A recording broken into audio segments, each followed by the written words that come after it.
ఈరోజు సంచలనమైన వార్త ఏంటంటే బ్రెయిన్ డెడ్ అయిపోయిన వ్యక్తి దగ్గర ఏకంగా 40 రిజిస్ట్రేషన్లు చేసుకున్న టీడీపీ నేత ఘరానా మోసం చేశాడు అని వార్తలు వస్తున్నాయి.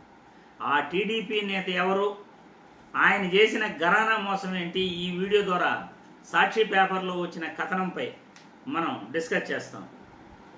బీద ఘరానా దందా అంటూ సాక్షి పేపర్లో కథనం వచ్చింది.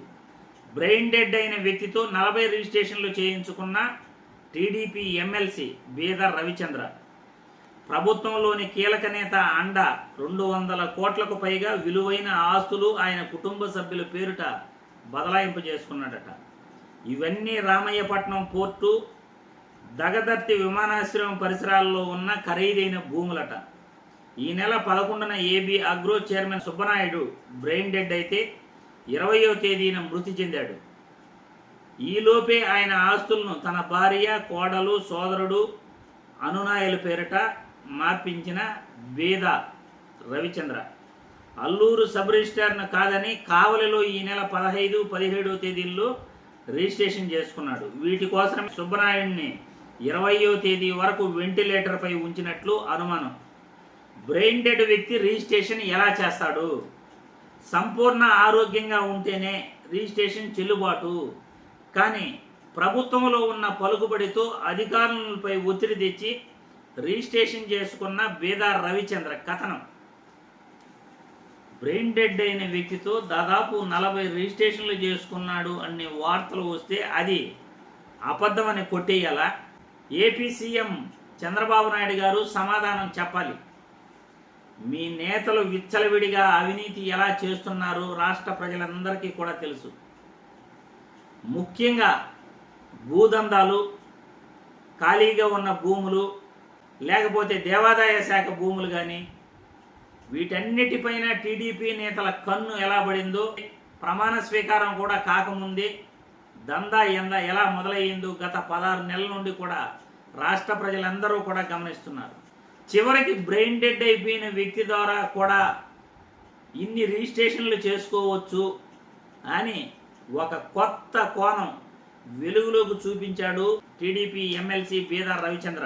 15వ తేదీ, ఈ నెల 17వ తేదీ రిజిస్ట్రేషన్లు చేసుకున్న డాక్యుమెంట్లన్నీ కూడా, ఆధారాలు కూడా సాక్షి పేపర్లో చూపించడం జరిగింది. రిజిస్ట్రేషన్ చేసుకున్న డేటు, ఆ యొక్క సర్వే నంబర్లు ఇవన్నీ కూడా పెట్టడం జరిగింది. 15, 17వ తేదీల్లో చకచకా రిజిస్ట్రేషన్లు చేసుకున్నాడంట. అల్లూరు మండలం ఇసుకపాలెం పరిధిలో సుబ్బనాయుడు పేరు మీద ఉన్న 40 ఆస్తులను 15, 17వ తేదీల్లో రవిచంద్ర తన సోదరుడు బీద గిరిధర్, తన భార్య జ్యోతి, కోడలు రిషిత, సన్నిహితులైన కూరపాటి రఘునాథరాజు, నిడిముసలి మల్లికార్జున రెడ్డి, నిడిముసలి సుజన, తుంగ ఉష, నర్ర శ్రీధర్, రేబాల వెంకటచరణ్ పేర్లపైకి మార్పించారు. వాస్తవానికి ఆ ఆస్తుల రిజిస్ట్రేషన్ చేయాలంటే వాటి యజమాని అయిన సుబ్బనాయుడు ఖచ్చితంగా ఉండాలి. సంతకాలు పెట్టడంతో పాటు ఆధార్ అథెంటికేషన్, వేలిముద్రలు కూడా వేయాలి. తన మొబైల్ నంబర్కు వచ్చే ఓటీపీ చెప్పాలి. కానీ ఈ నెల 11వ తేదీన బ్రెయిన్ డెడ్, స్ట్రోక్ వచ్చి ఆయన ఆసుపత్రిలో స్పృహలో లేకుండా జాయిన్ అయ్యారు. అయినప్పటికీ ప్రభుత్వంలోని కీలక నేత ప్రమేయం ఉండడంతో రవిచంద్రకు అడ్డు లేకుండా పోయింది. పని పూర్తయిపోయింది.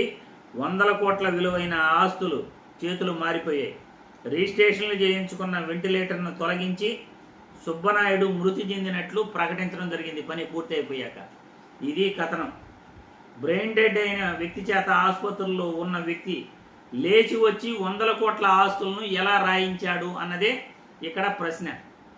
ఆసుపత్రుల్లో 11వ తేదీ జాయిన్ అయిన సుబ్బనాయుడు అనే వ్యక్తి ఆయన ఎలా లేచి వచ్చి రిజిస్ట్రేషన్ చేయించాడు? ఈ కథనంపై సీరియస్గా సీఎం చంద్రబాబు నాయుడు గారు సమాధానం చెప్పాలి. రాష్ట్ర ప్రజలందరికీ కూడా ఈ అవినీతి బాగోతంపై, టీడీపీ నేతలు చేస్తున్న ఇలాంటి అకృత్యాలపై, ఇలాంటి దౌర్జన్యాలపై, ఈ ఆస్తులను ఎలా ట్రాన్స్ఫర్ చేసుకున్నారో అలాంటి దందాలపై ఖచ్చితంగా టీడీపీ ప్రభుత్వం, ఈ కూటమి ప్రభుత్వం, సీఎం చంద్రబాబు నాయుడు గారు, నారా లోకేష్ బాబు ప్రజలకు సమాధానం చెప్పాలి. బ్రెయిన్ డెడ్ అయిన వ్యక్తి ఎలా రిజిస్ట్రేషన్లు చేస్తాడు?